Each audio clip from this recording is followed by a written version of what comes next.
퇴근 준비를 하려고 책상을 정리하고 있는데 옆에서 동료들이 커피를 마시며 대화를 나누고 있었어요. 야, 들었어? 북한군이 러시아에서 탈영했다던데. 처음엔 그냥 농담인 줄 알았죠. 북한군이 여기까지 와서 탈영을 한다니 말도 안 된다고 생각했거든요. 그런데 왠지 그 대화가 머릿속에 계속 맴돌았어요. 북한군이 여기서 탈영을 했다고요? 진짜 가능한 일이에요? 제가 동료들에게 물었어요. 그중 한 명이 고개를 끄덕이며 말하더라고요. 응, 진짜야. 우크라이나 전쟁에 참전하려고 왔다가 도망쳤대. 인터넷에 관련 기사도 떴어. 그 말에 저는 바로 노트북을 켜고 검색을 했어요. 그리고 놀랍게도 뉴스 기사들이 쏟아져 나왔어요. 북한, 러시아의 군사 지원. 탈영한 병사들 행방묘연 같은 제목들이 보였죠. 순간 가슴이 뛰기 시작했어요. 설마 이게 사실일 줄이야.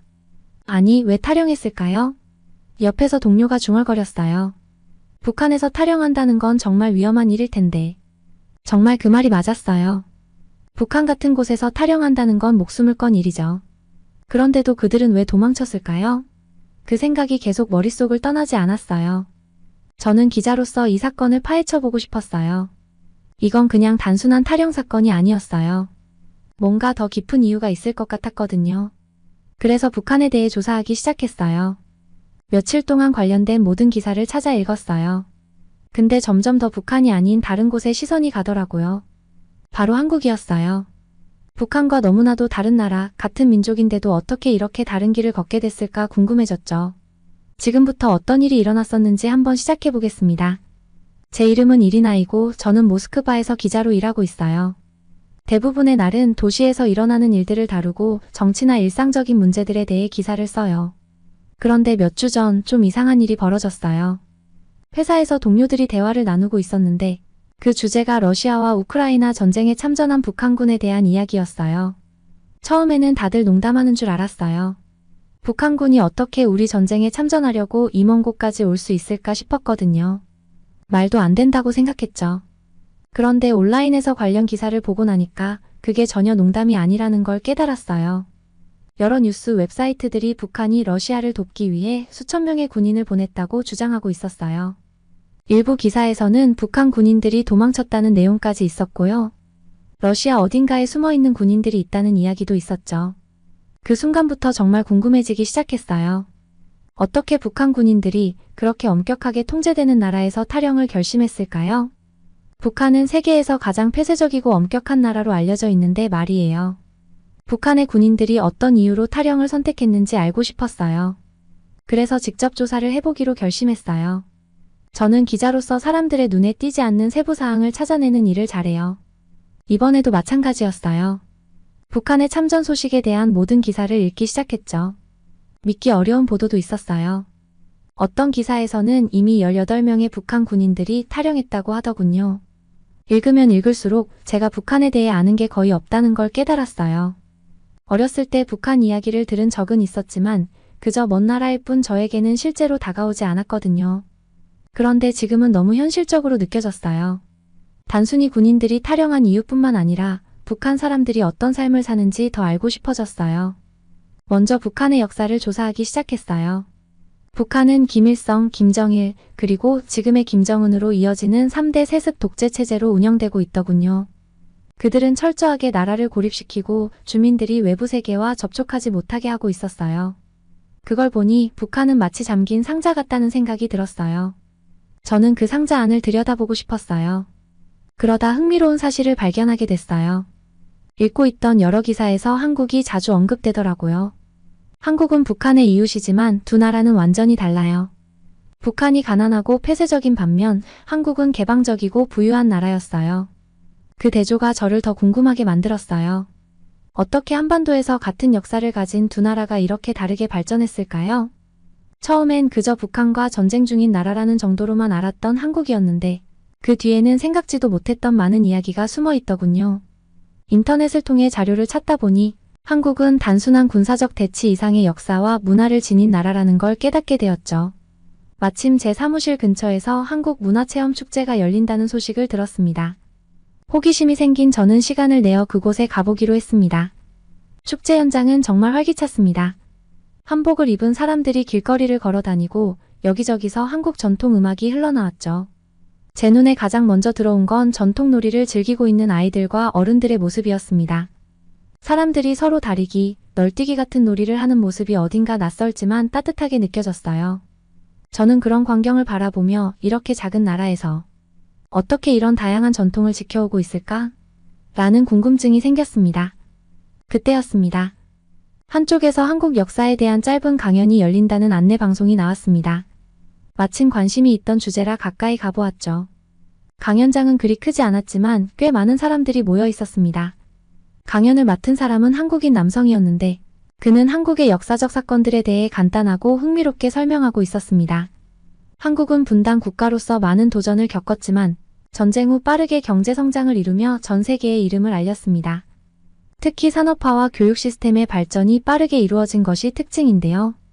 그의 말에 저는 고개를 끄덕이며 더 듣고 싶다는 생각이 들었습니다. 왜 한국은 그렇게 빠르게 발전할 수 있었을까? 그의 설명을 통해 한국의 저력에 대해 조금이나마 이해할 수 있을 것 같았어요. 강연이 끝난 후 저는 그 남성에게 다가갔습니다. 더 많은 질문이 있었기 때문이죠. 안녕하세요. 저는 러시아에서 기자로 일하고 있는 이리나입니다. 한국 역사에 대해서 더 알고 싶어서 질문드리고 싶어요. 오늘 강연이 정말 인상 깊었어요. 그는 친절하게 미소를 지으며 제 질문에 답했습니다. 반갑습니다. 제 이름은 김민우라고 합니다. 한국에 대해 궁금해하신다니 정말 기쁘네요. 한국 역사에 대해 질문해주세요. 제가 아는 한 최대한 답변해드리겠습니다. 민우 씨는 자세히 설명해 주었습니다. 한국이 일본 식민 지배에서 해방된 후 한국 전쟁으로 나라가 분단되었고 이후에 세계에서 가장 가난한 나라 중 하나에서 어떻게 이렇게 놀라운 경제 성장을 이뤄냈는지 말이죠. 그는 한국의 발전 뒤에는 국민들의 희생과 강한 의지가 있었다고 했습니다. 많은 한국인들이 정말 힘든 시기를 겪었어요. 전쟁으로 모든 것을 잃었지만 다시 일어서기 위해 많은 사람들이 헌신했죠. 교육과 기술 발전에 중점을 두고 열심히 노력했어요. 그 덕에 오늘날 한국이 세계적인 IT 강국으로 성장할 수 있었던 거죠. 그의 이야기를 들으며 저는 한국이 단순히 현대적인 나라가 아니라 그 이면에는 수많은 고난과 극복의 역사가 있음을 깨달았습니다. 한국 사람들이 왜 그렇게 자신들의 문화를 소중히 여기고 발전을 위해 열심히 살아가는지 조금은 이해할 수 있을 것 같았죠. 민우 씨는 또 한국이 가진 전통과 현대적인 가치의 조화에 대해 이야기해 주었습니다. 축제에서 보고 있던 한복과 전통놀이들이 단순한 과거의 유물이 아니라 오늘날에도 한국인들이 여전히 자부심을 가지고 지켜오고 있다는 사실에 감탄했습니다. 한국인들에게 전통은 단순히 과거에 머물지 않고 지금도 살아 숨쉬는 중요한 부분입니다. 우리가 오늘날 이렇게 세계적인 기술 강국으로 성장할 수 있었던 것도 바로 그런 전통적 가치를 지켜오며 새로운 도전에 맞서왔기 때문이라고 생각해요. 그의 말을 듣고 저는 한국이 단순히 경제적 성장을 이루어낸 나라가 아니라 과거와 현재를 연결하며 그 안에서 균형을 맞추고 있다는 점에 깊은 인상을 받았습니다. 이 나라가 앞으로 어떻게 더 발전할지 그리고 그 과정에서 어떤 가치들을 계속 이어나갈지 더욱 궁금해졌습니다. 축제가 끝난 후 저는 민우 씨와 연락처를 주고받았습니다. 그는 한국에 대해 더 알고 싶다면 언제든지 도움을 주겠다고 했습니다. 그날 이후로 우리는 가끔씩 만나 한국의 역사와 문화를 더 깊이 이야기 나누곤 했습니다. 그의 설명을 들으며 저는 한국이라는 나라가 정말 매력적인 곳이라는 생각이 들었고 언젠가는 꼭 한국을 직접 방문해보고 싶다는 마음이 들었습니다. 한국과 북한의 역사를 공부하면서 저는 한국이 어떻게 그렇게 짧은 시간 안에 전 세계에서 손꼽히는 선진국으로 성장할 수 있었는지 궁금해지기 시작했어요. 처음에는 쉽지 않았어요. 모스크바에 있는 한국 사람들은 북한 이야기를 꺼내는 걸 꺼려하는 것 같았거든요. 하지만 결국 다행히도 민우 씨라는 한국인을 만나게 되었어요. 민우 씨는 한국의 발전에 대해 많은 이야기를 해줬어요. 북한이 여전히 폐쇄된 사회에서 살고 있는 것과는 달리 한국은 빠른 경제 성장을 이루고 자유로운 정치 체제 속에서 사람들이 꿈을 이루기 위해 노력하는 곳이라고 했어요. 그의 이야기를 들으면서 저는 정말 놀랐어요. 두 나라가 이렇게 극명하게 다른 길을 걸어왔다니 믿기 어려웠어요. 이제 저는 더 깊이 알고 싶어졌어요. 이 이야기는 더 이상 단순히 북한 군인의 탈영에 관한 것이 아니었어요. 한반도의 두 나라가 걸어온 놀라운 여정에 대한 이야기가 된 거였죠. 제가 한국에 대해 관심을 가지기 시작한 후 제 일상은 조금씩 달라지기 시작했습니다. 러시아의 차가운 공기는 여전했지만 제 마음속에는 한국이라는 따뜻한 나라에 대한 궁금증이 자리 잡았어요. 김민우 씨와의 만남 이후 저는 한국의 역사와 문화를 더 깊이 알아가고 싶었습니다. 한국이라는 나라는 그저 작은 아시아 국가 중 하나로만 알고 있었던 제 생각을 완전히 바꾸어 놓았죠. 어느 날 저는 인터넷에서 한국에 대한 더 많은 자료를 찾기 위해 컴퓨터 앞에 앉았습니다. 키보드를 두드릴 때마다 한국의 전통 의상인 한복, 그리고 서울의 현대적인 모습이 번갈아가며 화면에 떠올랐습니다. 한국은 전통과 현대가 조화롭게 어우러진 나라라는 말을 민우 씨에게서 들었을 때는 잘 와닿지 않았지만 지금은 그 말이 조금씩 이해되기 시작했어요. 화면에 떠오르는 사진 속에서 한국의 거대한 도시들 사이로 오래된 사찰들이 서 있는 모습을 보았습니다. 그 사찰들은 마치 현대사회에서 천천히 흐르는 시간을 품고 있는 것 같았어요. 그 속에서 사람들은 평온한 마음으로 기도를 하고 있었고 그 모습이 저에게는 너무나도 신비롭게 느껴졌습니다. 어떻게 한 나라에서 이렇게 과거와 현재가 공존할 수 있는지 정말 놀라웠어요. 한국에 대해 알아볼수록 저는 그 나라의 사람들에 대한 호기심도 점점 커졌습니다. 한국 사람들은 어떤 생각을 하고 어떻게 살아가고 있을까요? 민우 씨와의 대화에서 그는 항상 자부심을 가지고 한국에 대해 이야기했었어요. 그가 말한 것처럼 한국 사람들은 그들의 문화와 전통을 매우 중요하게 생각하는 것 같았습니다. 한국의 역사에 대해 읽을 때마다 저는 한국인들이 얼마나 많은 고난을 겪었는지를 알게 되었습니다. 일본의 식민지배 시절과 한국 전쟁이라는 큰 사건을 겪고도 그들은 결코 좌절하지 않고 다시 일어섰습니다. 그들의 회복력과 의지는 정말 놀라웠습니다. 한국의 현대사를 읽다 보니 그들은 자원도 부족했고 전쟁 후 폐허가 된 나라였지만 그 안에서 새로운 기회를 만들어가며 경제 성장을 이뤄낸 것이 인상 깊었어요. 그 중에서도 특히 한강의 기적이라는 말을 접했을 때 저는 그 말이 참 잘 어울린다고 생각했습니다. 한강의 기적은 한국이 전쟁 이후 경제적으로 빠르게 성장한 것을 일컫는 말인데 그들의 끈기와 노력으로 그렇게까지 성공할 수 있었다는 점에서 정말 대단하게 느껴졌어요. 그런데 그 속에서도 제가 가장 인상 깊게 본 것은 한국인들의 단결력이었습니다. 어려운 시기에도 그들은 서로를 돕고 함께 일어나기 위해 노력했다고 했습니다. 특히 교육에 대한 열정이 대단했어요. 민우 씨는 한국에서 교육이 얼마나 중요한지에 대해 여러 번 이야기했었죠. 그들의 교육열은 세계적으로도 유명하다고 했습니다. 그렇게 자료를 찾다 보니 저는 한국의 전통과 현대적인 모습뿐만 아니라 그들이 가진 정신적 가치에 대해서도 깊이 생각하게 되었습니다. 한국인들은 단순히 경제적 성장을 목표로 하지 않았습니다. 그들은 자신들만의 독특한 문화와 정신을 지키면서도 현대 사회에 적응하고 있었습니다. 그것이 제가 한국이라는 나라에 점점 더 매료되기 시작한 이유였어요. 그러던 중 저는 어느 날 서울에서 열리는 대규모 한국 문화축제에 대한 기사를 보게 되었습니다. 축제에서는 한국의 전통음악, 음식, 춤, 그리고 현대적인 패션쇼까지 다양한 행사들이 열린다고 적혀 있었죠. 그 기사를 읽으면서 저는 그 축제에 직접 참여하고 싶다는 강한 욕구가 들었어요. 마치 한국의 문화를 직접 체험해보고 싶은 마음이 제 가슴을 뛰게 했습니다.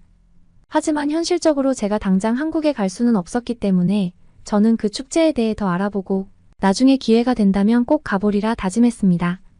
그리고 그 순간 한국에 사는 민우 씨가 생각났어요. 축제에 대한 정보를 보내며 그에게 물어보면 더 많은 이야기를 들을 수 있을 것 같았습니다. 저는 바로 민우 씨에게 메시지를 보냈습니다. 민우 씨 안녕하세요. 서울에서 열리는 한국 문화축제에 대한 기사를 읽었는데 정말 흥미롭네요.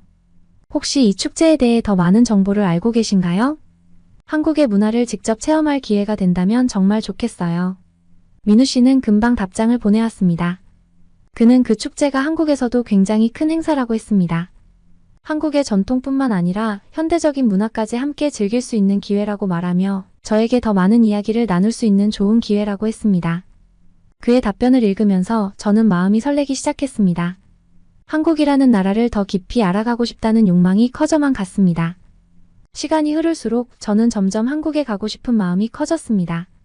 민우 씨와의 대화를 통해 한국에 대한 여러 가지 흥미로운 사실을 알게 되었고 그가 한국의 전통과 현대가 어떻게 조화롭게 공존하는지에 대해 이야기할 때마다 제 상상력은 더욱 커졌습니다.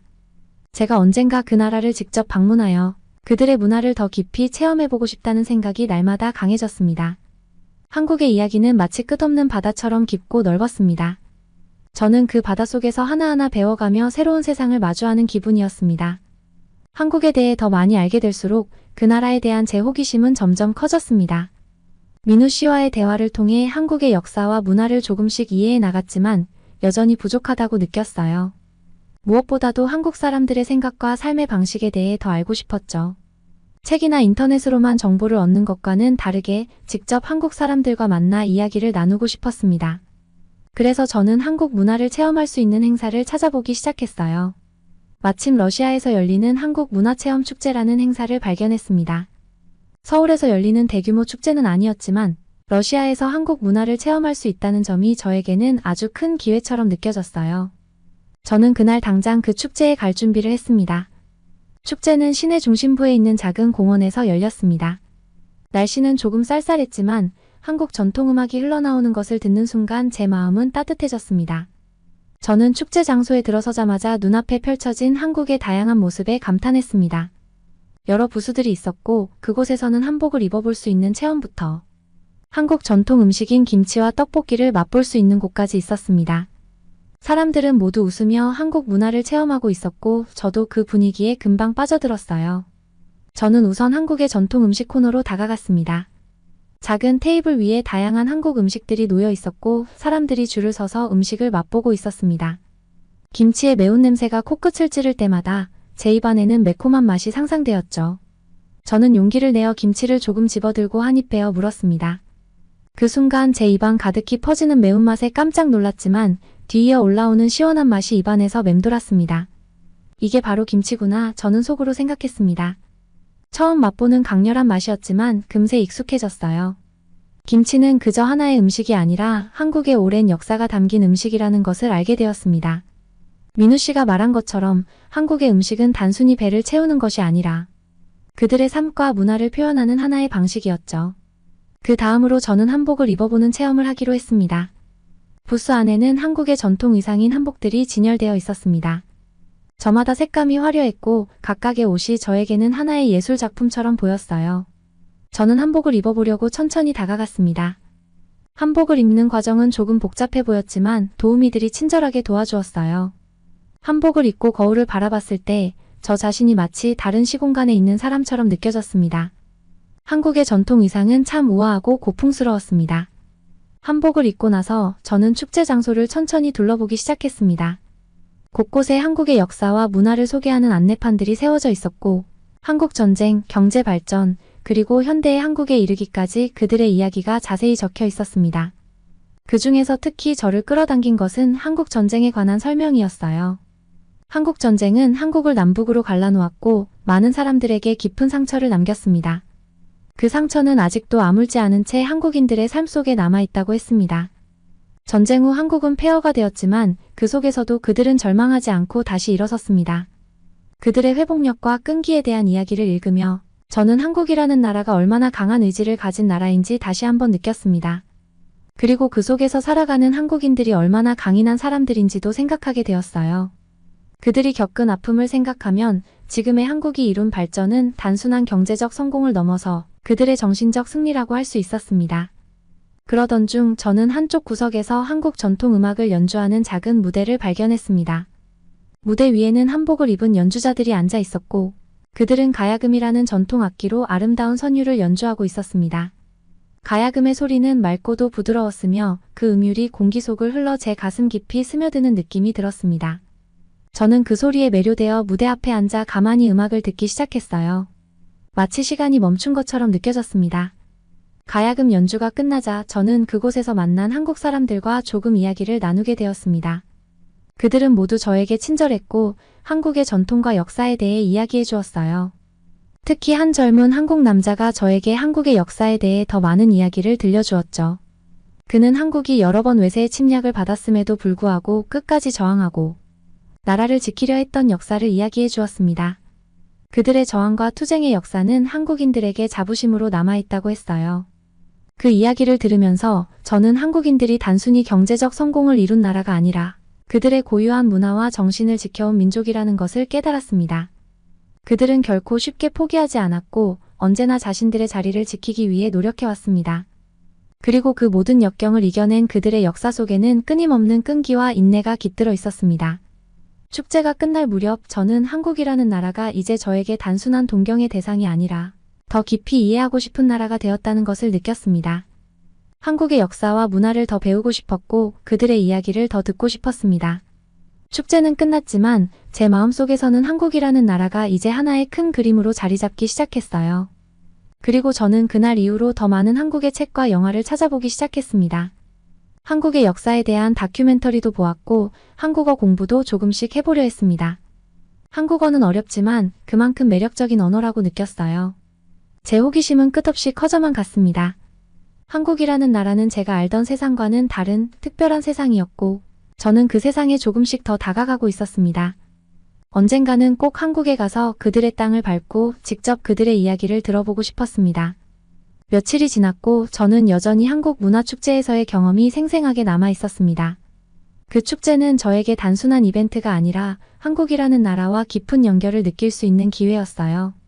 그날 이후로 저는 한국에 대한 관심이 더 깊어졌고 더 많은 것들을 배우고 싶었습니다. 그래서 한국 역사에 대한 책을 한 권 사서 읽기 시작했어요. 책 제목은 한국의 역사 고대에서 현대까지였습니다. 이 책을 읽으면서 저는 한국이 오랜 세월 동안 얼마나 많은 고난과 역경을 겪었는지를 알게 되었습니다. 특히 고려시대와 조선시대에 대해 자세히 나와 있었는데 저는 그 시기에 한국이 겪었던 침략과 내전 그리고 왕조의 변화가 참 흥미로웠습니다. 고려시대는 몽골의 침략을 받고 많은 사람들이 희생되었지만 결국 그들은 자신들의 문화를 지키며 몽골과 타협하는 방법을 찾아냈습니다.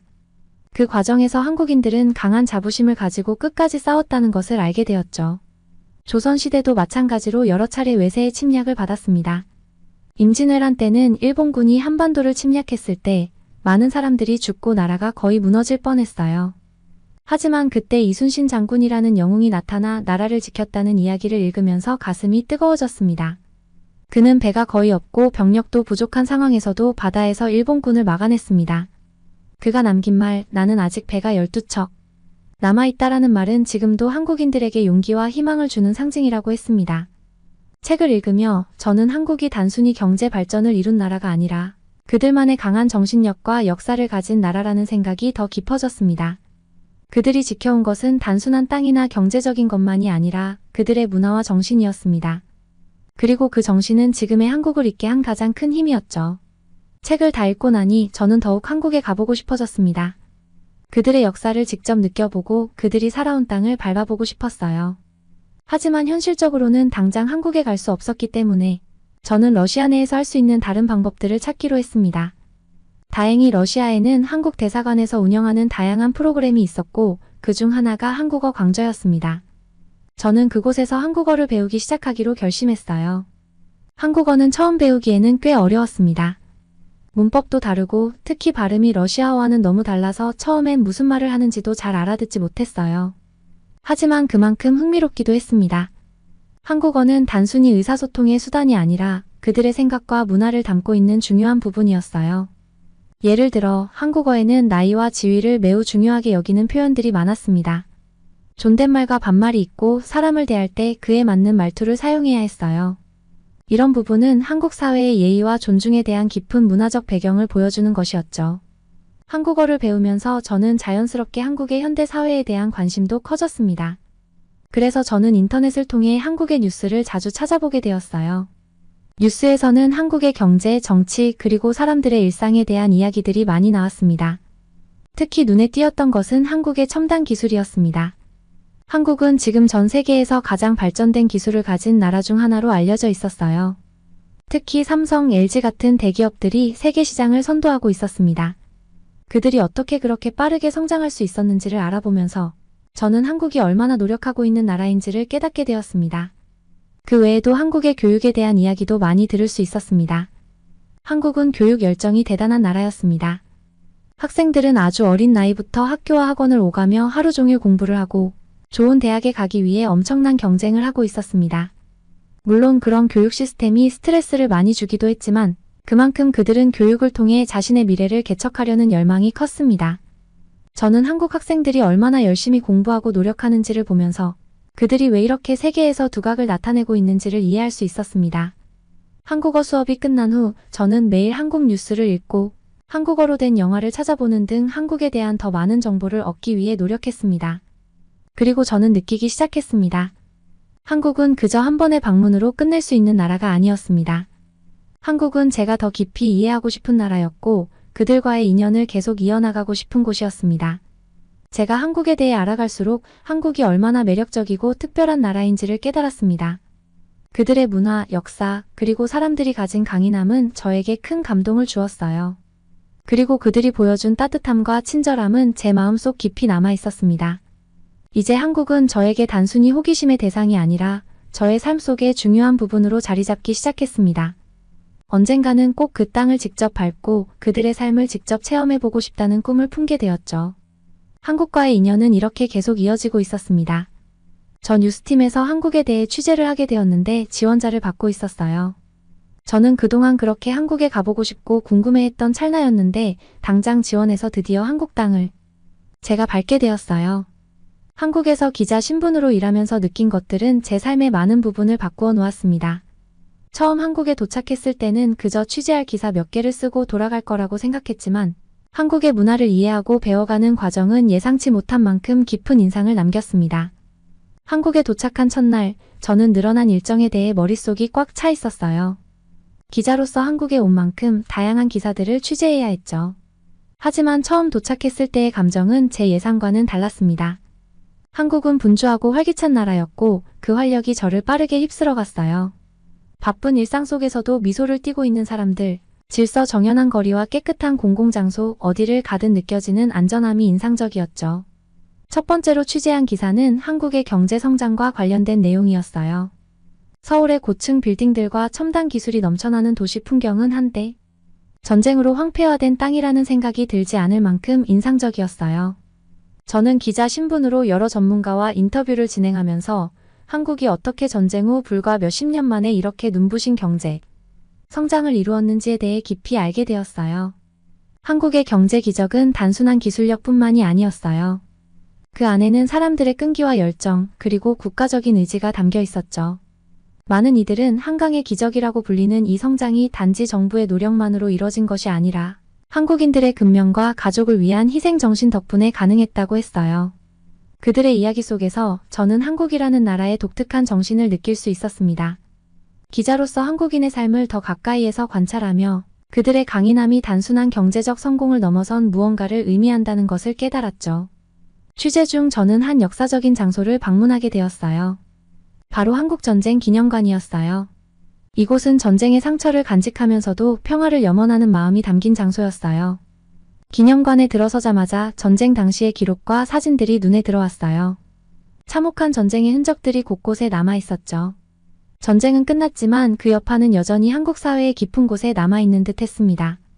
저는 기념관을 둘러보며 한국 전쟁이 한국 사회에 얼마나 큰 영향을 미쳤는지 더 깊이 이해하게 되었어요. 당시 많은 사람들이 가족을 잃고 고향을 떠나야 했죠. 전쟁 중에 남북이 분단되었고 지금도 그 상처는 남아있는 상태였습니다. 그러면서도 그들은 미래를 향해 나아가고 있었어요.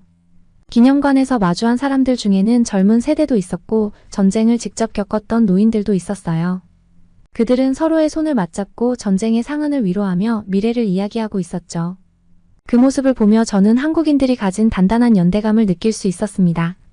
한국에서의 둘째 날, 나는 서울의 한 복잡한 거리에서 시작했습니다. 높이 솟은 빌딩들과 빠르게 움직이는 사람들, 차들이 다니는 길거리의 복잡함은 마치 모스크바를 연상케 했습니다. 그러나 무언가 달랐습니다. 사람들이 서로에게 보이는 예의와 질서, 그리고 길거리 음식 냄새가 도심을 가득 채우고 있었습니다. 모든 것이 정돈된 듯 보였고 어딜 가도 깔끔하게 정리된 도시 풍경에 놀랐습니다. 기자 신분으로서 한국에서 내가 처음으로 취재하게 된 주제는 한류, 즉 한국의 대중문화였습니다. 특히 K-팝에 관한 이야기였습니다. 한국의 K-팝은 이미 전 세계적으로 엄청난 인기를 끌고 있었고 나는 그 열풍이 어떻게 이렇게 빠르게 퍼질 수 있었는지 궁금했습니다. 첫 번째 취재지는 서울에 있는 한 대형 공연장이었는데 K-팝 콘서트가 열리는 날이었습니다. 공연장은 수많은 팬들로 붐비고 있었고 그 중에는 외국인 팬들도 많았습니다. 일본, 미국, 유럽, 심지어 제 고향인 러시아에서 온 팬들까지 볼 수 있었습니다. 사람들은 각자 자신이 좋아하는 아이돌 그룹의 로고가 새겨진 옷을 입고 있었고 그들의 얼굴에는 설렘이 가득했습니다. 나는 공연이 시작되기 전에 몇 명의 팬들과 이야기를 나누었습니다. 그들은 한국어를 잘 모르는 외국인들이었지만 K-팝의 음악과 춤이 그들에게 주는 에너지가 너무나 강렬했다고 말했습니다. 음악을 통해 문화와 언어의 장벽을 넘는 경험이 인상적이었습니다. 특히나 젊은 세대들이 한국 문화를 접하며 한국어까지 배우고 싶어 한다는 이야기를 듣고 놀랐습니다.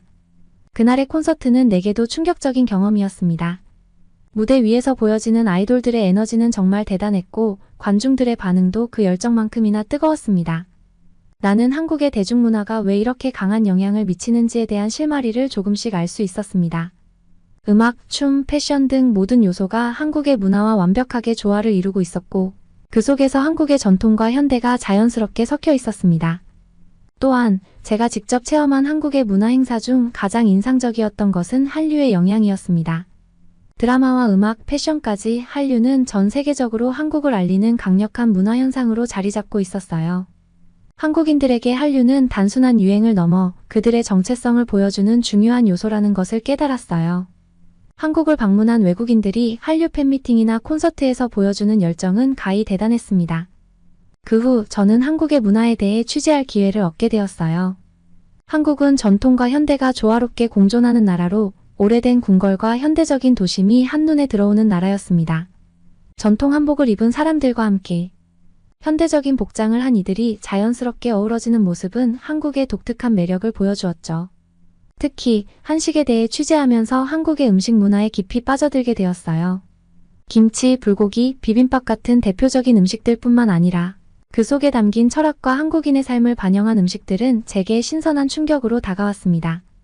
음식 취재 중 만난 한 셰프는 한국 음식을 단순히 맛있는 요리로만 보지 말고 그 속에 담긴 역사와 문화적 의미를 느껴보라고 조언해 주었어요. 그는 한국의 전통 음식은 자연과 사람을 연결하는 다리와도 같다고 말했어요. 이러한 관점을 듣고 나니 제가 경험하는 모든 것이 더 깊은 의미를 가지게 되더군요. 그렇게 여러 분야의 기사를 취재하면서 저는 점점 한국이라는 나라에 더 깊이 빠져들었어요. 기자로서의 임무는 그저 한국을 취재하는 것에 그치지 않았습니다. 이 나라를 직접 느끼고 그 속에 담긴 사람들의 이야기를 더 많이 알게 되었죠. 한국은 단순히 경제적으로 성공한 나라가 아니라 그 안에 깊은 역사와 문화를 간직한 나라였습니다. 그 이후로도 나는 다양한 주제를 취재하게 되었습니다. 가장 기억에 남는 순간 중 하나는 한국의 전통 문화와 관련된 취재였습니다. 한국의 명절 중 하나인 설날과 추석이 다가오고 있었고 나는 서울의 한 전통시장에서 명절 준비로 분주한 사람들을 인터뷰했습니다. 각 가정에서는 가족을 위해 떡, 전, 갈비 등 전통 음식을 준비하고 있었고 시장 상인들은 다양한 재료를 준비하며 손님들을 맞이했습니다. 나는 한 할머니와 대화를 나누었습니다. 그녀는 오랜 세월 동안 시장에서 음식을 팔며 살아왔고 명절 때면 항상 손님들이 북적거리는 풍경을 보며 한국의 가족 문화를 느낀다고 했습니다. 그녀는 가족들이 모여 앉아 음식을 나누고 서로의 안부를 묻는 것이 한국의 오랜 전통이라며 자부심을 가졌습니다. 그 대화를 나누면서 한국의 전통 문화가 단순히 과거의 유산으로 남아있는 것이 아니라 현대 한국인들의 삶에 깊이 뿌리 내리고 있음을 깨달았습니다. 한국에서의 생활이 계속될수록 나는 한국의 역사를 더 깊이 알게 되었습니다. 특히 한국 전쟁과 그로 인한 남북 분단에 대한 이야기를 취재하게 되면서 그 상처가 여전히 한국 사회에 남아있다는 것을 알게 되었습니다. 나는 한국전쟁 기념관을 방문했습니다. 그곳은 한국의 현대사가 어떻게 형성되었는지를 잘 보여주는 장소였습니다. 전쟁의 참혹함과 그로 인해 남겨진 상처들, 그리고 그 와중에도 한국이 이룬 경제적 발전이 나를 놀라게 했습니다. 기념관을 둘러보며 나는 수많은 사진들과 기록들을 보았습니다. 전쟁 당시 가족을 잃은 사람들, 피난을 떠났던 사람들, 그리고 참혹한 전쟁터에서 싸웠던 군인들의 이야기들이 가득했습니다. 그 중에서도 가장 가슴 아픈 것은 전쟁 후 남북으로 갈라진 가족들의 이야기였습니다. 한 할머니의 사진 앞에서 나는 오래 머물렀습니다. 그 사진 속 할머니는 북한에 남아있는 가족들을 그리워하며 눈물을 흘리고 있었습니다. 나는 그 사진을 보며 남과 북으로 갈라진 한민족의 아픔을 조금이나마 느낄 수 있었습니다. 이러한 역사적인 상처와 동시에 한국은 눈부신 경제 성장을 이뤘습니다. 한국의 도시들은 첨단 기술로 가득 차 있었고 한국의 기업들은 세계적인 수준에 올라 있었습니다. 나는 삼성, LG, 현대와 같은 대기업들이 한국 경제를 어떻게 이끌어왔는지를 취재하며 그들의 성공 비결을 탐구했습니다. 그들의 끊임없는 연구와 개발 그리고 세계 시장을 겨냥한 전략들이 한국을 세계적인 경제 강국으로 만든 비결이었습니다. 또한 한국의 기술 발전은 일상생활에서도 쉽게 체감할 수 있었습니다. 스마트폰으로 거의 모든 것을 해결할 수 있는 시스템, 빠르고 안정적인 인터넷, 그리고 지하철 등 공공시설에서 제공되는 최첨단 서비스들까지. 나는 한국의 발전된 시스템이 사람들의 일상생활을 얼마나 편리하게 만들고 있는지를 느꼈습니다. 나는 한국에서 많은 것을 배웠습니다.